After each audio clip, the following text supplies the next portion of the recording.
So when I was a child, actually wala akong pakialam talaga sa mundo during the time. So I was like the traditional kid na, well, masakit din ako, so I was always in the hospital. So therefore, parang iba yung worldview ko ng konti. So hindi ako nakakalabas para maglaro. I don't go out and play. I mostly stay at home. That's why ang escape ko is the computers, technologies. So parang yun yung naging mundo ko nung kid ako. So during that, because ang mundo ko is very small and I was just focusing on anong nare-reach out ko kasi di ako makalabas ng bahay, parang doon ako napadpad sa computers. And I didn't really want to go out and solve problems, but I was so interested with the computers. So yung mga problems in the computer world, the internet, technology, yun yung naging interest ko. So my course in Ateneo de Manila University was BS Management with Applied Chemistry, which is a mix of between management and chemistry. But since I'm Chinese kasi, parents ng Chinese usually gusto business. But I wanted to go more technical. So the course allowed me to do both, di ba? So may business side and may technical side. And then once I graduated from that, I then went into Masters of Science in Chemistry muna. But I decided na it's not for me because the chemistry department in Ateneo is more, shall we say, more basic research oriented. And I wanted something more applied. So I moved from Masters in Chemistry to Masters in Environmental Science because Environmental Science is more of an application and more parang applied sciences, right? So I was more interested in that area. It's not that I really wanted to focus on innovation per se, but I wanted to create cool things and I wanted to solve problems. And right now, in this world today, to solve the biggest issues and to solve the tough problems, you have to be innovative, right? Because or else, we would have solved them way before, right? So, therefore, for me, like, if I wanted to do this, what should I do or what should I become to solve that? And it had to do with something with creativity and innovation.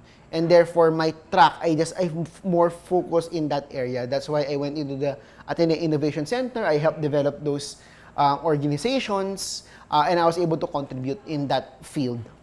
Before kasi, right now, issues can be solved by their own professions. For example, like you're a chemist, you solve chemical problems. If you're a biologist, you solve, like, you know, if you're a doctor, di ba, you solve doctor problems. Now, the problems are more complicated. For example, the simple making on the phone, di ba? May UI elements or user interface. Designer yan. But for the designer to be able to implement a change, they have to work with software engineers. And a designer who has no background in software engineering or doesn't know the limitations of software engineering cannot create a usable product. And vice versa. An engineer who doesn't understand human interaction cannot make useful products. If you remember before, mga early 2000s, we were using mga Windows phones or Windows Mobile, diba? Sobrang hirap gamitin. Most people think na technology is hard to use, which is technically true because they're made by software engineers for other engineers, right? And with Apple and with the new coming in, like with yung mga Facebook, Airbnb, and all this new technology, they're now starting to combine different skill sets and different professions to make it much more usable.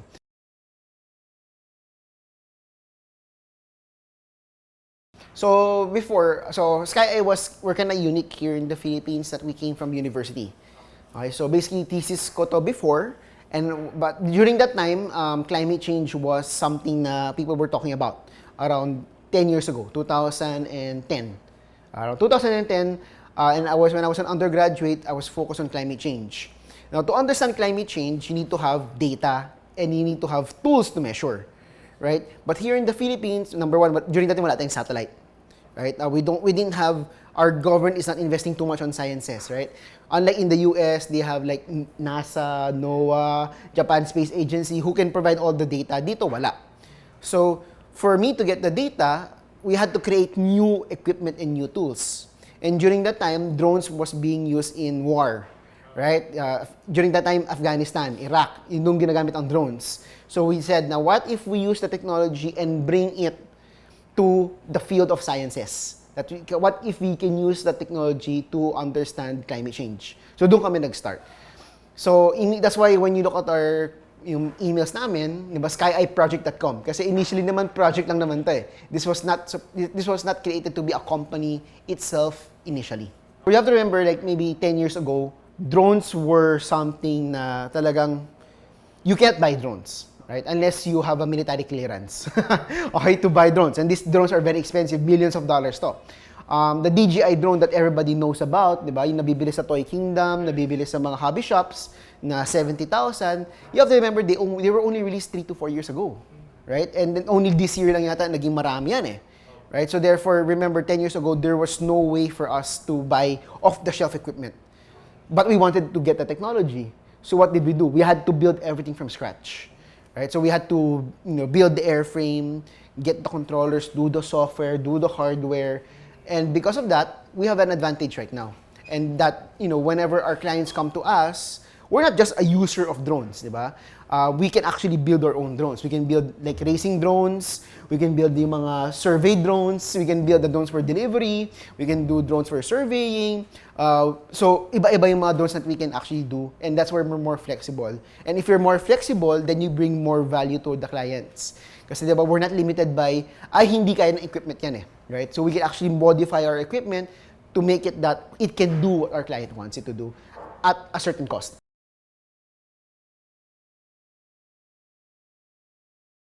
Okay, so we work with government in multiple ways. So on one hand, we work with them on disasters. Okay, so if there's a disaster during Typhoon Yolanda, Bohol, in fact, we were born out of disasters. We actually became a company because of disasters. Okay, and then we also do like government work. We bid for projects, we supply drones to the government, we supply services to the government. So separate in both of them. Now going back to the Leyte issue, we have to remember when 2013 yata, 2013 when when we had the Zamboanga siege, then Bohol earthquake, then Yolanda, we were the only few people with drones na local people, right? So people with drones, you had to import them from the US, from other teams. So therefore, we were tapped by the government, specifically for Bohol earthquake, the Philvox. And then for the Leyte is mostly LGU yung kawork namin eh. And then for the further disasters that we're working on, like Typhoon Ruby, lahat ng mga typhoons that we have every year, we work with NDRMCC. But we also work with NGOs and with the United Nations. Okay, we're just a tool. Like we're like a camera, right? We're like a hammer, right? You have to point us where to go, right? So therefore, we work with our partners like the government, because the government needs data, right? And we can get the data. But we need to work with the government to figure out what data to get. So when Typhoon Yolanda happened, we were actually in Aklan doing research with Aklan State University. So our president in Ateneo before and my professors at Ateneo wanted us to reach out not just in Manila but to work with our partners in the provinces. So we partnered with 2 state universities, Aklan State University and Visayas State University, pre-Yolanda. Actually, the year before Yolanda. So the idea was that work with these state universities to figure out how can drones help them in their provinces. So we were doing agri-research, we were doing mangrove deforestation, we were doing landslide studies, and then when Typhoon Yolanda happened, right? So when Typhoon Yolanda happened, we had to add disaster mitigation and disaster response to the research work. So we were working with Aklan State and Visayas State, and between both of them, they cover most of Visayas, east and west, except for the Gitna, Cebu, and Bantayan Island, although we also help there as well. And of course, the maps that we produce, we give it to our university partners so that they can use it for research as well, or they can use it for their programs, diba? They can use it for their interventions.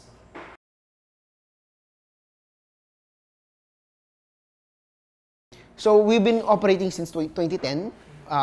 Although only like 3 years ago did we focus on commercial applications. From 2010 to 2013, we've been focused mostly on research and disaster work. And up to 2014 actually, kasi Yolanda happened 2013.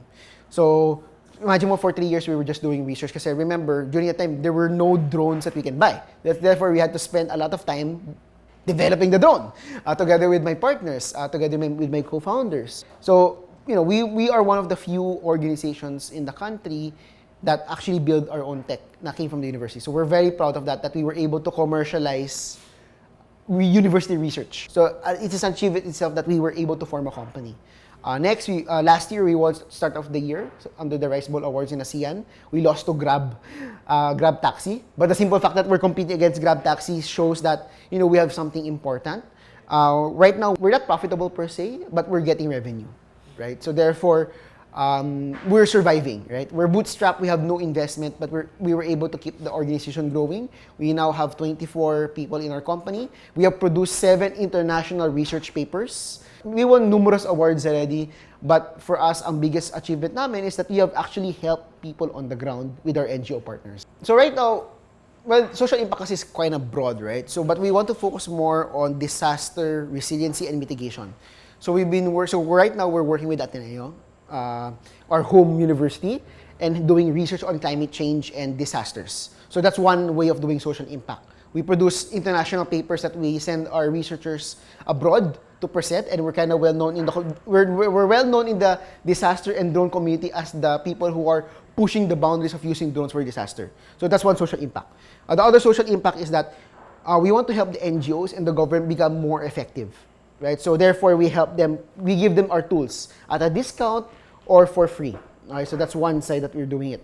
And then on the other side, we're also like developing new technology on, like, for example, we're doing land survey. Well, how can we bring the survey down cost cheaper? How can we get most of the Filipinos who have untitled lands get their lands titled? So because that will be more social the impact that we're looking for is like fundamental layer, right? We want to help on fundamental levels. You know, getting people employed, having our awards, and actually having the impact that we're having. You know, whenever we go to the field, the farmers say hi to you. Diba? People know that you're actually contributing a lot. So that's really, really nice.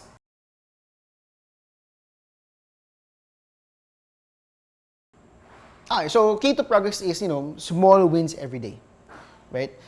There's no, okay, people think that, wow, SKyeEye, diba, biglaan, out of nowhere, we've been winning awards. But people forget that we've been doing this research since 2010, right? 2010 to 2013, before Yolanda hit, people will think, what are they doing? Drones on military ba yan? No, we're doing for research. Ano yan, di ba? So, for 3 years, people didn't know what we're doing. Okay? Even working in the university, although we had a lot of support from Ateneo, you know, not everybody in Ateneo understood, you know, doing your own technology, ganyan, until the disaster happened, because, oh, I can now use drones for disaster. Right? Before kasi wala pang disaster, so people were like saying, oh guys, we have ingat tayo, dadagdating yung bagyo, we have earthquakes. Wala yan. Diba? But Ondoy happened, then Yolanda happened, the earthquake happened. So people are much more aware now. But yeah, that's one of the things na talagang mahirap. People think na, you know, progress is like biglaan. Like suddenly, poof, it's there. But it takes years of hard work and grit to get it up and running. The drones that we're using right now, the reason why we can give prices low to our clients is a culmination of 8 years of research, right? Of 7 years of research, right? Hindi siya nangyari overnight. So ako naman, as a person, medyo weird ako ng konti. So that's kind of something that I just want to create stuff, right? Creating something out of nothing. Before, there was no drone companies like a weird, diba? So although right now we say we're a surveying company kasi that's what we do, but you know, I want to create something out of nothing. New concepts, bringing it to the world. We were the first drone company. Before, there were like aerial photography people, diba? There were surveying companies that we're competing against, but we were talagang born as a drone company, right? So that's one of the things that moves me forward, and I want to create stuff out of nothing. And if you look at my other parang work, like I was the managing director of the Ateneo Innovation Center, I was making research real, diba? Bringing it to the market. I was the CT of Awesome Lab, where Apple Diap was my investor, where ang goal namin was to create new products and new development on the advertising sphere. So almost all of my career choices were more focused on like getting something unique and cool on the idea stage and working hard to implement it.